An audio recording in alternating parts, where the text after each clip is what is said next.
Hello friends, જય શ્રી કૃષ્ણ. કેમ છો તમે બધા? મજામાં? આશા રાખું છું કે તમે બધા મજામાં હશો.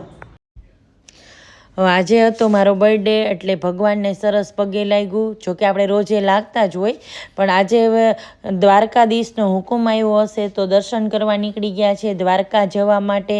તો જો રસ્તામાં છે સરસ મજાનું વાતાવરણ છે, એકદમ સરસ ઠંડુ એવું. હવે થોડી વાર દીકરો ડ્રાઈવ કરે છે, થોડીક વાર દીકરી બેન ડ્રાઈવ કરે છે, અને આવી રીતે જો ધીમે ધીમે ચાલતા જાય છે. અમારી ડોટર છે, અને જો રસ્તામાં ઘરેથી જમીને જ નીકળાતા, પણ રસ્તામાં થોડી ઘણી ભૂખ લાગી હતી એટલે પેકેટ ખોલ્યા અને પોપકોર્ન ને વેફર્સ ને એવું ખાઈ લીધું, નાસ્તો કરી લીધો અને પાછા ચાલતા થયા છે આગળ સરસ ઠંડુ વાતાવરણ લઈને.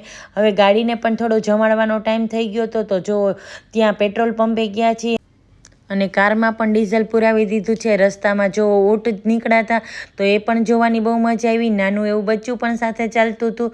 જો સરસ મજાના ઊંટ. હવે અમે જ્યાં સ્ટે કરવાના હતા ત્યાં આવી ગયા છીએ અને ત્યાં લગેજ રાખી અને દ્વારકાધીશના મંદિરે ગયા છીએ. તો સરસ એકદમ ચોખ્ખું વાતાવરણ છે. જો અહીંયા દરિયો છે આ સાઈડ. જો એન્ટર થયા ત્યાં જ સરસ દ્વારકાધીશની ધજાના દર્શન થઈ ગયા. આ સાઈડ એકદમ જોવો ઘૂઘવાટો દરિયો છે અને આ દ્વારકાધીશની ધજા. હવે જો અહીંયા પણ ઊંટ સવારી ને એવું હોય છે. આ દ્રશ્ય જો કેટલું સરસ છે. ગાય વાછરડું સાથે ઊભા છે અને આ છે દ્વારકાની બજાર. અને જો ત્યાં આગળ જ કાર પાર્ક કરવાની હતી એટલે અહીંથી બધા અમે ચાલતા ગયા છીએ.